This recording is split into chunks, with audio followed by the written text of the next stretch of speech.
Oh, ito ang paborito kong sandali. Tingnan mo, Suzy, nakakatawa talaga ito. Astig. Yeah. Oh, tama ka. Chris, nagiging napakainit na rito. Dapat tayong magdagdag ng air conditioning. Oh, nandito ang remote. Magdagdag tayo ng kaunting lamig. Oh, ang ganda at galing na nito. Oh, walang lamig. Suzy, ibigay mo sa akin ang remote. Kailangan nating magdagdag ng init agad. Kung hindi, mag-snow na dito ngayon dahil sa sobrang lamig. Mas mabuti na yon. Mainit na naman ako. Chris, ibigay mo sa akin ang remote control para sa air conditioner. Halika, ibigay mo na. Bilisan mo. Mainit. Ibigay mo. Oh, hindi. Ang ating remote. Mababasag ito. Oh, ngayon hindi na natin mababago ang temperatura. Ay, naku. Tama.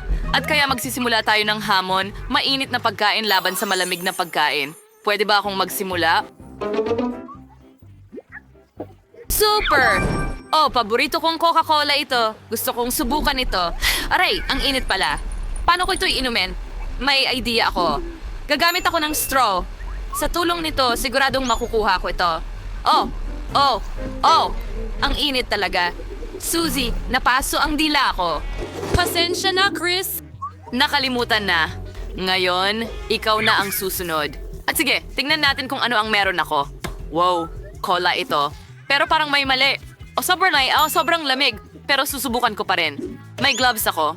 Alisin ang takip at ngayon isuot ang gloves. Super! Ang init-init sa loob nila.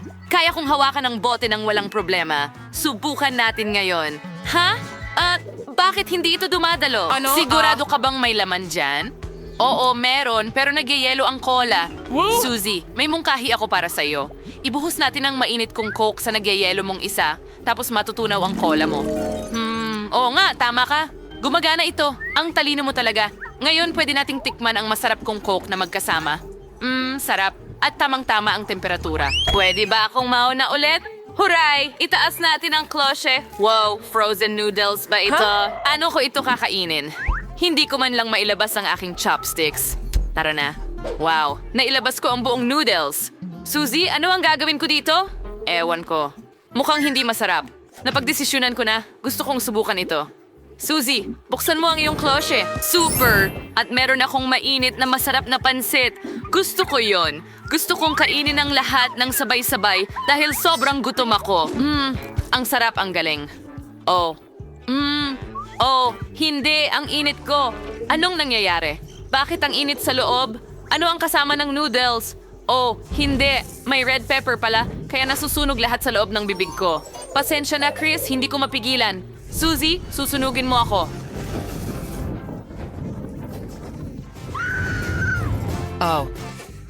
Oh, dinurog mo ang mga noodles ko. Ang galing. Ngayon, masarap na rin ito. Subukan natin.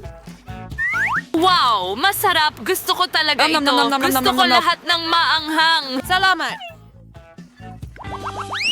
Tukuyin natin kung sino ang mauuna. Ako or ikaw? Yuhu! Ako yon. Wow! May mga roll ako. Masarap sila. Subukan natin. May natirang mga chopstick ako mula sa noodles. Tingnan mo, isa akong walrus. Sige, subukan natin ang mga roll. Isawsaw natin ito sa toyo at... Ay, bakit ang init? Napakainit. Grabe ah. Suzy, tumigil ka na sa pagtawa sa akin. Kaibigan ba kita or ano? Buksan mo ang cloche mo. Alam ko na, syempre. Meron akong frozen na rolls. Sobrang lamig nila, sobrang tigas na hindi ko makagat. Tama na, hindi ko kaya kainin ang mga yan. Rolls. Hindi ko gagawin yon. Oh, ideya. Pwede kong palamigin ang aking rolls kung hahanginan ko. Oo. Hindi na sila masyadong mainit. Pwede ko na silang tikman ng ligtas. Suzy, wag ka lang manood dyan. Saluhan mo na rin. Hindi ko kayang kumain ng ganun karami mag-isa. Kain tayo. Masarap. Astig. Oh! Hayaan mo akong mauna ngayon. Hooray! Itataas ang takip. Pero ano ito? Natunaw na chocolate cake ba ito? Oh, hindi na ito masarap. Oh, pare. Kailangan mong subukan pa rin. Oh, ang init. Napaso ang aking mga daliri. Oh, ano ang gagawin ko? Oh, tama. Pwede kong palamigin gamit ang pamaypay ko. Ang galing nito sa init. Nakakatulong sa akin at sa cake. Super. Subukan natin ito. Kunin natin ang isang piraso. Ang sarap. Hoy, halika na, Halika na. Subukan mo ang sayo. Magaling. Pero nagyelo ito. At kailangan ko pa ring subukan ito. O, kailangan ko lang makakuha ng isang piraso kahit papaano. Nagawa ko. Mukhang hindi ganon, pero... Oh, Hindi ko ito makagat. Halos nabali ko ang mga ngipin Ay, ko. grabe. Oo, nakahanap ako ng paraan para kainin ng cake. Didilaan ko na lang ito. Mas mabuti ito. Steak. Oo, masaya para sa'yo. Yum, yum, yum, yum, yum. Tara na. Sue, ano kaya ang meron ka? Ako rin. Oh, hindi. May popcorn ako pero natutunaw ito. At siguradong hindi ko na ito kakainin. Oh, hindi ko man lang makuha ang isang popcorn. Frozen ang popcorn. At baka makagat ko ito? Oh, hindi. Suzy, mukha kang katawa-tawa. Bakit ang sama ng tingin mo? Pero tingnan natin. May mainit akong popcorn. Pasensya na, Suzy. Hindi ko yun pinili. Swerte ko lang ito.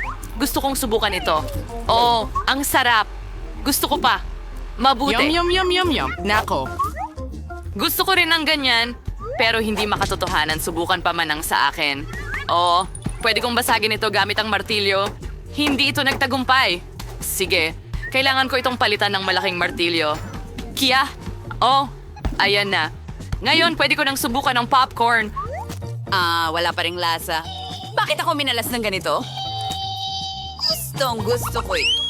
Chris, ikaw naman ang magbukas ng cloche muna. Sige. Oh, ang tsokolate ay nagyayelo. Paano ito posible? Susie, may idea ka ba kung paano ito i-defrost? O kailangan kong makaisip ng paraan? Sige, babasagin ko na lang ang yelo at susubukan ng tsokolate. Ay, nako! Ang dila ko. Nakadikit sa tsokolate. Pakiusap. Maari mo ba akong tulungan? Sige, hilahin ko. Tara na! Ang dila ko. Nasa pwesto pa pero ang sakit sobra. Chris, tingnan mo. Wala namang nangyari sa chocolate mo. Ang galing. Maaari mo itong itago at susubukan ko ang akin. Oh, ang init sobra. Masaya ako. Masyadong mainit. Napaso ang daliri ko pero pinalamig ko ito gamit ang tsokolate mo. Astig! Pero napakasarap nito. Alam mo ba, may ideya ako. Ilagay natin ang chocolate bar ko sa mainit mong natunaw na tsokolate. At tingnan mo, natutunaw din ito. Astig, di ba? Gusto kong buksan muna. Ano ang nandyan? Hindi. Nakakuha ako ng frozen na hotdog. Aray, ang tigas nito. Hindi ko ito makakain. Parang gawa ito sa kahoy. Ay, grabe. Chris, anong meron ka? Sige. At meron ako, masarap. Isang mainit na hotdog. Gusto ko ng ganitong klaseng bagay. Gutom na gutom ako kaya masaya kong kakainin ang hotdog na ito. Ang sarap. Astig. Yum, yum, yum, Gusto yum, ko rin yum. talaga itong ma-enjoy. Oh, isang ideya. Pwede kong i-melt ang frozen hotdog ko gamit ang hairdryer. Malakas ito. Suzy, tama na. Naniniwala ako sa'yo. Oops, pasensya na. Ngayon ay tinatarget na natin ang hotdog. Oh, gumagana ito. Nagtutunaw ang hotdog. Subukan natin. Ano ang nangyari dito? Oh, sobrang basa. At walang lasa. Chris, meron ka pa ba? At hindi mo pa kinain lahat ng iba? Okay, hindi ko pa rin natitikman ang normal na hotdog.